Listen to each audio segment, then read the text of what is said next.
ओम पार्वत्याय नमः। माघ मास के गुप्त नवरात्रि की आज 8वीं नवरात्रि है और आज का दिन महाविद्या बगलामुखी को समर्पित है। वैसे तो माता बगलामुखी के स्वरूप का वर्णन करना इस संसार में किसी के लिए भी संभव नहीं, किंतु फिर भी मैं प्रयास करूंगी। कहा जाता है कि माता का पूरा शरीर पीले रंग का है। वह रत्न जड़ित सिंहासन पर विराजमान है। वे स्वर्ण का मुकुट धारण करती हैं। संस्कृत में बगला का अर्थ दुल्हन से जोड़ा गया है। माता दुल्हन के समान स्वर्ण आभूषणों से श्रृंगारित है। माता के स्वरूप का कुछ इस प्रकार का वर्णन है कि माता के 3 नेत्र हैं, 4 भुजाएं हैं। माता सदैव अपने भक्तों के शत्रुओं का नाश करती हैं और उन्हें भय मुक्त करती हैं।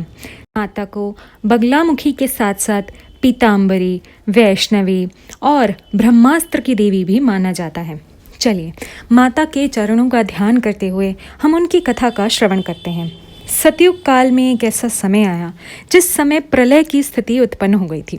प्रलय की स्थिति को देखते हुए भगवान विष्णु अत्यंत चिंतित हो गए और चिंता में वह भगवान भोलेनाथ के पास आए और उनसे कहने लगे कि प्रभु कुछ उपाय करें जिससे कि ये संकट टल सके। तब भगवान भोलेनाथ ने कहा कि वह तो केवल विनाश कर सकते हैं, किंतु विनाश के बाद आरंभ केवल देवी भगवती ही कर सकती हैं। भगवान भोलेनाथ के ऐसे वचन सुनकर भगवान विष्णु माता पार्वती के पास गए, किंतु माता पार्वती उस समय ध्यान में लीन थी। ऐसे में भगवान विष्णु स्वयं ही पृथ्वी पर आए और एकांत जगह को ढूंढकर वहां बैठकर माता भगवती की साधना करने लगे।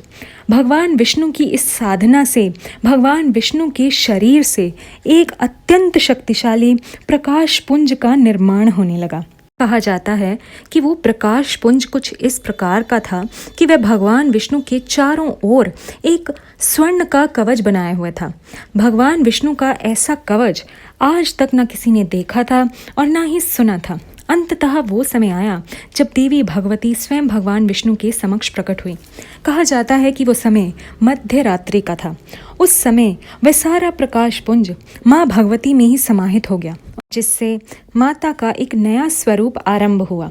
उस स्वरूप को देखकर भगवान विष्णु ने उन्हें पीताम्बरी नाम से पुकारा और कुछ इस प्रकार के वचन बोले कि हे देवी पीताम्बरी, हे बगलामुखी, हे वैष्णवी, इस समय मेरी बनाई हुई संपूर्ण सृष्टि कष्ट में है और उनके कष्टों को देखकर मैं अत्यंत दुखी और कष्ट में हूँ। कृपया इन सभी के कष्टों को हरें, इस प्रलय की स्थिति को रोकें। माता भगवती ने भगवान विष्णु की इस पुकार को सुना और अपनी शक्तियों से प्रलय की स्थिति को रोककर सृष्टि को सामान्य किया।